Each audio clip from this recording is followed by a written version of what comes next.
Alright, what's up YouTube? Your boy Crypto Tone coming at ya with another video. So this cool article on XRP on Twitter and wanted to kind of go over it because it seems really interesting. Before we get into that, XRP and the new economy, let's check out the XRP price currently on the daily here. So we are above the 200-day EMA, as well as we have the 1348 cross a few weeks back.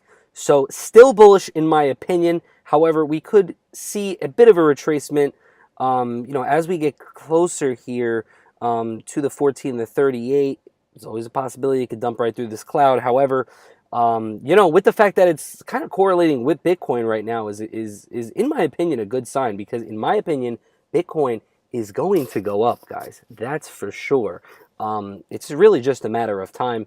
For all the naysayers out there that think that Bitcoin is going to go down, well, look, it could go down maybe another 10%, 20%, but even if it does, it's going to come back with a vengeance, in my opinion. So, RSI looking good, not topped out yet, so it looks like could still have some more room to run here on XRP in the medium term. I'd say in the short term, we're looking for a little bit of a dip, but we shall see, guys. So, let's get into it. XRP and the new economy. So, determining what form the new global economy will take based on the technologies that Ripple and other XRP ecosystem participants are creating is almost impossible. It's as difficult as predicting the shape of a new large building when you're blindfolded and just reaching out to touch the cornerstone with the edge of your fingers. How tall is the building? How wide? How many people can hold it? Such is our challenge now. We know about XRP, Interledger, Codius, and how large companies and banks are using these components to move money around the world. Extrapolating those points to surmise about how the economy will be impacted requires a person to take multiple steps into the void using their imagination. How many smart contracts will be initiated on Codius host in 1 year? How many new derivatives will be created in 2019?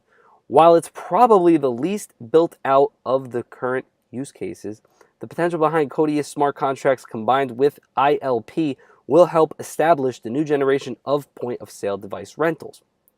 And even energy usage.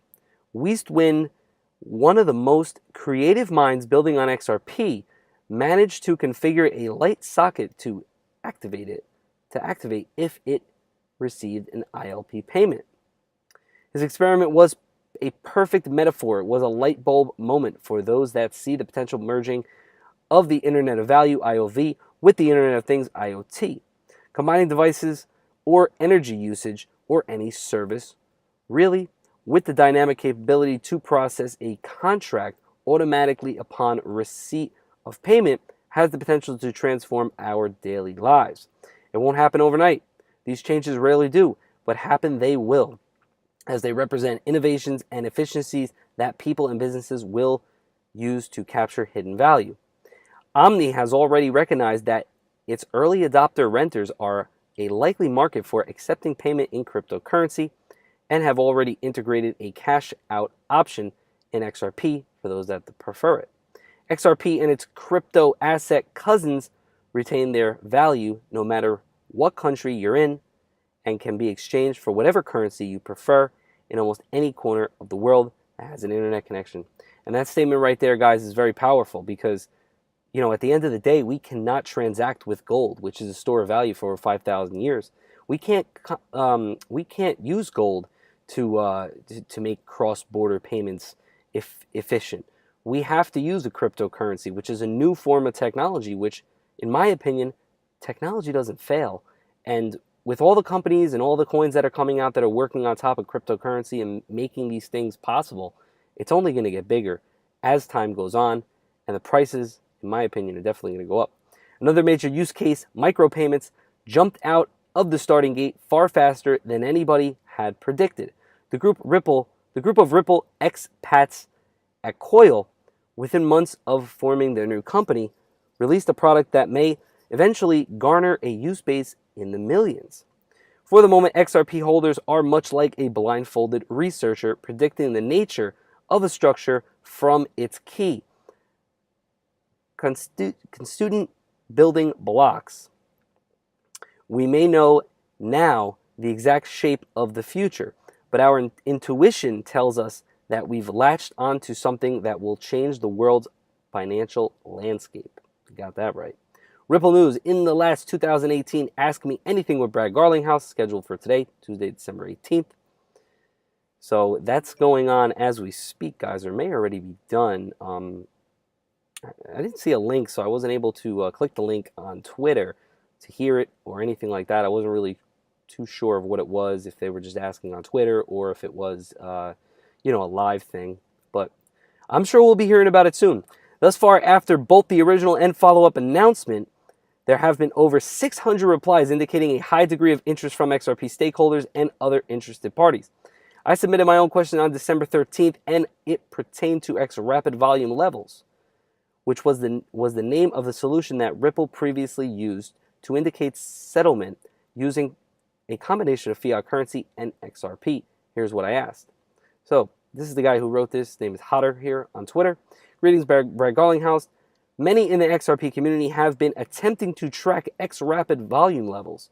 Is there any news you can share regarding expected X rapid volume levels in the first quarter of 2019, or which exchange to watch? And thank you for doing an AMA. So I guess the AMA was just on Twitter, and he'll be getting back to everybody shortly. While it's great if he chooses to address that specific question, I think most of those in the XRP fan base will be satisfied if he gives us some sort of insight into how bank and remittance company adoption of using XRP for settlement is going, along with concrete predictions about future volume or level of usage. Other questions on a variety of topics were fascinating as well. Are there any XRP ETF proposals? And I just watched a video today from Ready Set Crypto, who actually mentioned that in his video, and it kind of sparked a light bulb in my head, and I was like, wow, that would be pretty great, wouldn't it? Why wouldn't the SEC answer whether XRP is a security when they have no problem weighing in on Bitcoin, Ethereum, and several ICOs? Very good question. From Digital Asset, I guess from the Digital Asset Investor. I believe that's his Twitter handle. Do you see Ripple hiring former CEO of Swift? Wow, that's a pretty good question. I don't know how to answer that question, but hey, maybe. Could you provide further details on X Spring investment? Do you know how much support you have out here? Tons, I'm sure he knows. I would like to know how institutional hedging is progressing. So to answer this question, I'm sure he's one of the guys out there on Twitter that's been hyping this. That's just a theory, but hey, who knows? How close are financial institutions, if any, to testing the XRP via ILP settlement method as described in your document as a future release of current XRP Trump? So, of course, I can't squeeze all the questions in here, and quite frankly, not all the questions were serious, but it appeared that the main recent hot points on social media were well covered. So I'm sure a big question was, hey, Brad, when's XRP going to be listed on Coinbase? Because Coinbase just listed Maker, DAI, ZIL, and one other token, and there were some salty XRP people on Twitter for sure. And needless to say, those are definitely great coins to add. I love Maker. I've been actually wanting to purchase Maker, but I've just been reluctant to because the amount of exchanges it's on is pretty slim. However, I do believe they're now listed on KuCoin, and that's an exchange I like. However, Coinbase is the easiest way to get into crypto. So the more assets they add, the better. My guess is that some of these topics are no surprise.